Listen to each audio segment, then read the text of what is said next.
I am really excited for today's video because I am going to be going back to the bathroom designs. Now, I'll be sharing several different things in today's video, but the main topic I want to kind of hit on are the countertops and what I chose and why. So let's get into it.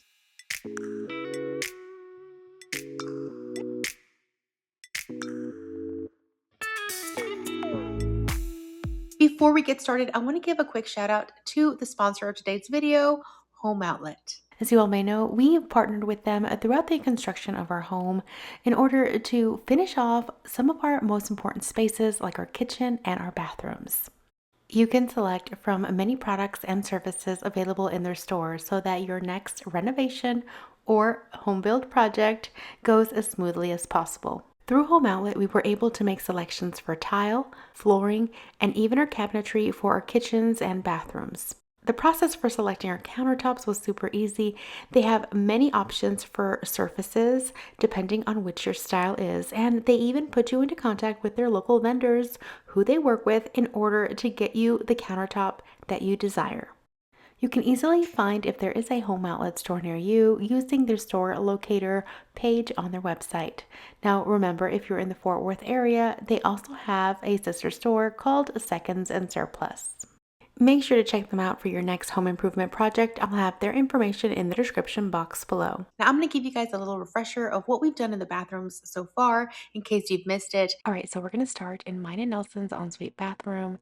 And this is the design and concept that I came up with when I was trying to think of what I wanted in this space. This is a floor plan of our master bathroom as it came originally in our plans. However, we made a small adjustment when we created the safe room out of our closet. So we decided to change the way you enter into it. First, you had to go through the closet, but now the closet is completely sealed where you see that red line. And so there's a small little space or walkway from our bedroom into the bathroom area. The first thing we tackled was our large walk-in shower. I shared all of the tile selections for the room, and I'll link the video to where I share all this in much more detail down below. Of course, afterwards, I shared all of the tiling that went in place for our large shower, and then the checkerboard design that I wanted for our bathroom floors. And if you're interested, I will share product links in the description box below. And this is basically where I left off when talking about mine and Nelson's primary ensuite bathroom. It's gonna be a little echoey right now, but bear with me. I'm currently in my master bedroom. And here is the entranceway to it. Now, this is actually a pocket door entrance into our bathroom. So as you can see back there, we have all our cabinets in that I have like a vintage kind of gray undertone feel to the cabinets. It still has a warmth, but it doesn't have those yellow undertones to it. And as you can see on the bottom, the checkered floors look so good up against those cabinets. I think that ended up being a really good idea in the end to have those cabinets that stained color. Now behind me right here is our freestanding tub that's actually gonna go back into that space. So we have it here forward because we still have to mess with the connections and get all the water lines and all that stuff hooked up and then running up underneath it. And if you're curious about what that is right there, that's supposed to be a little wall heater for the space. And unfortunately, we're going to have to move it up. It's too low. It actually interferes with where the tub is at, and that's just dangerous. So Nelson's going to move it up higher on the wall eventually. We're just going to close it off right now and just not use it. But we thought it would be nice to have like a little wall heater already inside of the wall. And if I'm ever like soaking in the bathtub or I just feel a chill in the bathroom, I can turn it on and just kind of give the space a little bit more heat. So that was something that Nelson had suggested when we were, wiring the house. We just have to move it because we didn't realize that this was going to be that close to the wall.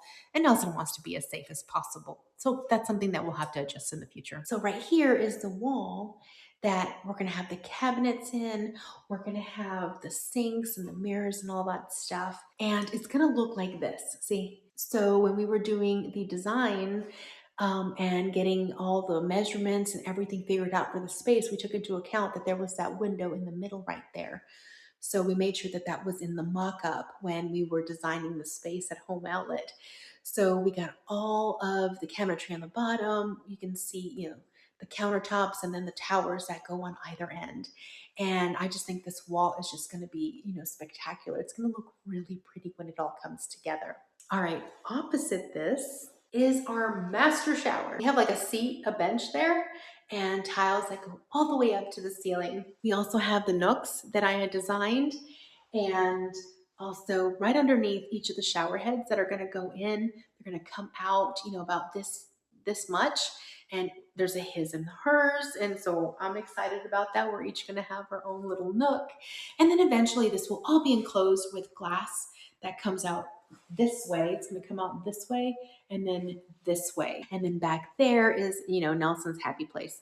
This is where he gets to go and he gets to, unwind after I kind of run my millions of ideas by him every day. Next up was painting the walls, and I went with the color High Sierra, lightened by 75% from Sherwin-Williams. And if you watched any of our previous Building a Farmhouse series videos, you know that one of the ways we cut down on costs was to actually paint the interior of our house ourselves. It's something that Nelson and I have a lot of experience in, and we do it very quickly, so it's not much of a hassle. Next, it was time to unpack and install the cabinetry. Now, when designing this countertop, I knew I was going to have two sinks, a his and hers, and I was going to have two narrow towers on either end of the countertop for extra storage for my husband and myself. This was essential in my opinion because we don't have a linen closet in this bathroom. So I needed to make sure that I have as much storage as possible for anything that we might need. And luckily, this back wall is so wide that we were able to incorporate two towers without making it seem too much or taking up too much space. Nelson was able to install these cabinets with the help of our handyman, Mike. It was very helpful having somebody know exactly what they were doing when installing these cabinets. For this bathroom, I went with a vintage stain on the cabinetry, the kind of wood finish you'd see in restoration hardware or our house. Now, when designing the countertop, I knew I was going to have them placed on top. So we couldn't put those two towers until after we put in the countertop. Now, the same gentleman who measured our countertops for our kitchen also did our bathrooms. And we went with the exact same quartz countertop that we had in our kitchen in our bathroom. I wanted something a little bit luxurious and I wanted to tie in the spaces, kind of have a repeating theme throughout. He used his really cool equipment to measure all of the points on the countertop to get the exact measurements, as well as measure all of the sinks that we already had on hand, and then put them into his little computer and make sure that everything was accounted for. Now, in my design plans, I wasn't planning on putting tile behind the countertops. Now, instead of going with a traditional 4-inch backsplash that usually goes with something like this in a bathroom, I decided to opt for a 6-inch one. I wanted it to be a little bit more substantial than the 4-inch one since I wasn't doing any tile behind this. Now, I could have very well left this with just that 6-inch backsplash on the back, but I wanted to add a little bit more of personalization and a little bit more of a luxurious detail to this backsplash. And what I decided to do was I wanted to create a nice little wave on either end. And I was able to design that with the gentleman who came out here and measured the countertops for this particular space. Now, using that really cool piece of equipment, we were able to go over all of the details and get the exact measurements and design that I wanted. And what I ended up creating was this particular wave on either end of the backsplash, and we were able to narrow it down to the right height and width, as well as the size of each of the details and how far I wanted it to go in. And it was just absolutely perfect seeing this happen in real time. So install day finally came, and let me tell you something. There is nothing more nerve-wracking than seeing your perfect cabinets get prepped for countertops because they have to cut into them and make adjustments, and it's absolutely nerve-wracking. Obviously, they know exactly what they're doing, but when it's your cabinets and you're seeing it happen like real time, it's something totally different. But it was definitely a very cool experience to see them do what they do every day and just kind of learn from them and see the actual process.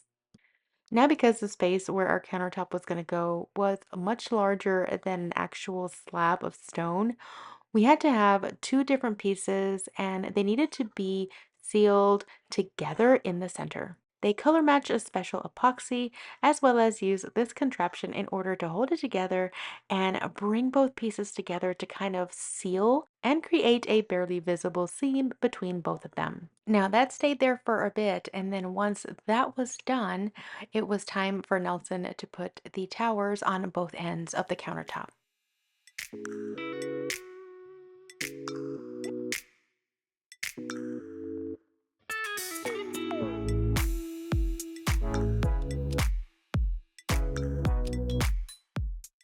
Once those were set and in place, it was time to add the 6-inch backsplash. So as far as those two side pieces that I designed, they came in a little bit longer just to ensure we had enough stone for either side. And then once those were cut down, they fit perfectly into the space.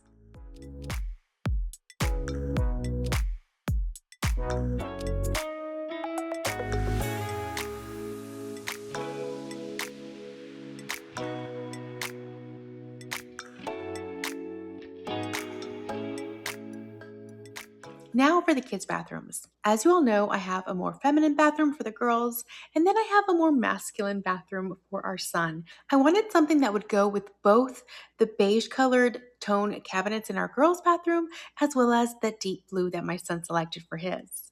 I also wanted something that looked like stone. So I figured what can be a good alternative that's durable, looks good, and also is cost effective, because we were also taking that into consideration. And we came across solid surface, and solid surface countertops have come a long way. The colors that you can get nowadays are much prettier, and you can get the look of stone with your solid surface. I found this beautiful option that I thought would work great in both the kids' bathrooms, and the price point was even better. This is a great option if you don't want to go with a laminate countertop and you don't have the budget to go with actual stone or engineered stone, right? So, this is actually a wonderful option and it's really durable. We were actually very impressed and very happy that we selected this material. Now, the same gentleman who measured the countertops for the kitchen as well as mine and Nelson's bathroom also measured these. However, the crew that installed these were actually a different crew. Now, prepping the cabinets for this countertop was pretty much the same as it was for the quartz countertops. The countertops already come with the sink holes already done, but they do the faucet holes on site. Both of the kids' bathrooms were installed on the same day, and installation went fairly quickly. And for these, I did a simple 4-inch backsplash. Now, they did a dry fit on everything before they glued everything down and made it permanent. And of course, once the backsplashes were set and in place, it was time to install the undermount sinks. I will have the details for all of these countertops that I talked about today in the description box below in case you are interested in checking these out for yourself as well. I'm so happy with how everything is coming together in our bathrooms, and I am glad I was able to use both of these options in our home.